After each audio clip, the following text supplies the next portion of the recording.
Mansa Musa stood upon a high balcony and looked upon his city. Niana stretched beneath a late morning sunshine, like a lion relaxing, powerful and unhurried. A caravan of camels carrying great slabs of salt from the Tagasa mines wound along Goat Killer's Lane. Smoke from cooking fires drifted above the tents of merchants in the market plaza. Beyond the city's walls, fields bursting with green abundance spread south and north to a great river. Glimmering in the distance, all was well. Children's voices rised and other than playing sounded nearby. What are you doing up there? Mansa Musa recognized his son's voice among the chorus. He turned, walked down an internal stairway, and came upon a group of boys on the patio below his balcony. He stopped in the shadow of a doorway. Ma shouted, I should go first, because I'm the king's son. Besides, I'm the strongest here. Strong as a crocodile's breath, muttered Ibrahim, his friend. Ma whirled and raised his fist against Ibrahim. Mansa Musa stepped away from the shadow, and all the boys looked up. Ma's fist froze in midair. The king stood staring, his gaze as heavy as a lion's choosing his prey. At last, he said, Ma, I will speak with you. Oh no, run! All the boys except Ma scattered like birds before a sandstorm.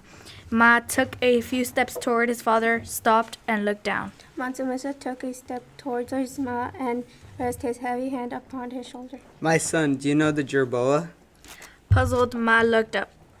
That skinny rat with big ears and fluff at the end of its tail? The very same. I saw one once in the desert at dusk in camp. We were on our way to Timbuktu. Excellent. Why do you speak of it, father? Its miserable creature, shivering and ready to leap away at all times? Do you know how it came to be as it is? Ma shrugged. No, father. Listen. Long ago, when all animals could talk, Jerboa looked quite different. His tail was covered with fine silky fur, colored like a hoard of treasure, gold banded with ivory. No more magnificent tail existed, and Jerboa knew it. He raised his tail and flaunted it in 100 ways, all intended to let other animals see it and feel envy. Sankat, the most clever animal, was specially irritated with Jerboa, and he decided he learned humility. One day, Sankat formed a plan. He went with Jerboa and said, You are surely the most beautiful of animals because of your wonderful tail. Jerboa raised his long nose patiently. Of course. Would you become the most useful of animals as well? What? Look below you. What do you see? Jerboa looked. I see the river people gathered around a pile of sticks. They are trying to make the sticks burn, but cannot. So? The river people will never become great until they possess fire. You might help them.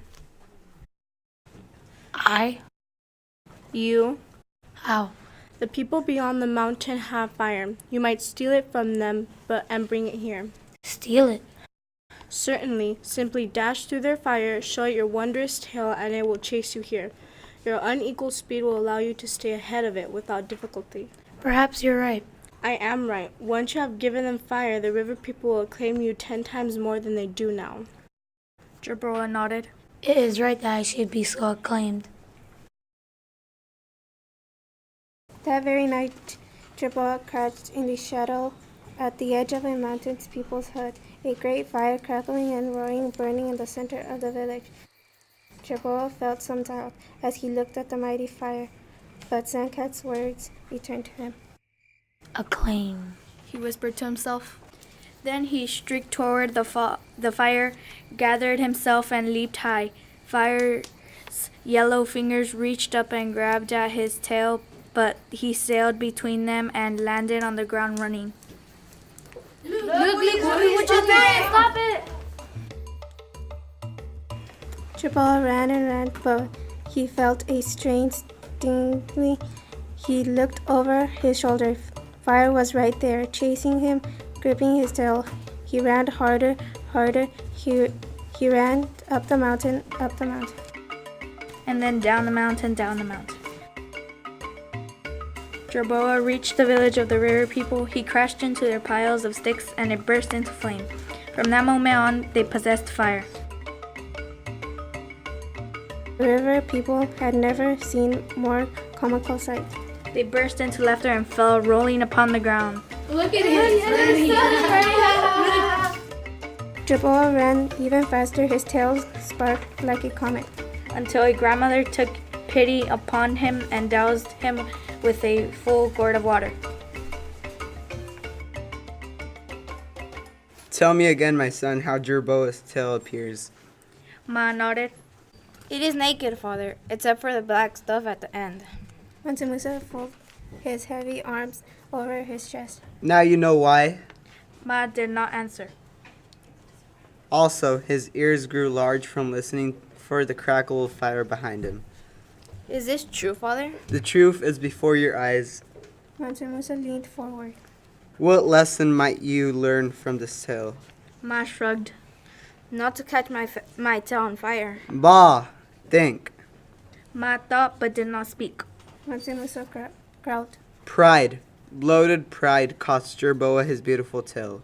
Pride? Sandcat fooled him easily by using his pride against him. He was so proud of his handsome tail that he thought its beauty was eternal. He was so confident of his speed that he thought nothing could match it. Fire matched it and took his tail as well. Ma nodded slowly. Mansa Musa's voice took on a deeper note. A king must never be fooled by pride. Ma cracked his head and looked at his father uprightly. You wear much gold, father. I do. Mansa Musa studied the golden metal larger than a leopard's paw. His father sports just as heavy as a chain that supported it there, and a thick band of gold around his heavy muscles and his arms. Is not wearing so much gold a sign of pride? Not at all. I am a king and so must wear gold. I wear my people's gold and show them their own wealth. Is that the secret of being a great king? Only partly, my son. Wealth must flow from a king to the people like the great river floods their fields. They must see wealth upon me and know the wealth for their own. They will then be content and know me as the source of their contentment. Ma nodded but did not answer. Mansa Musa took his son's hands. I am the river for my people. When you are king, so must you be. A river? A river of gold and happiness. That is what a great king is. Praise the King! Hail Mansa Musa!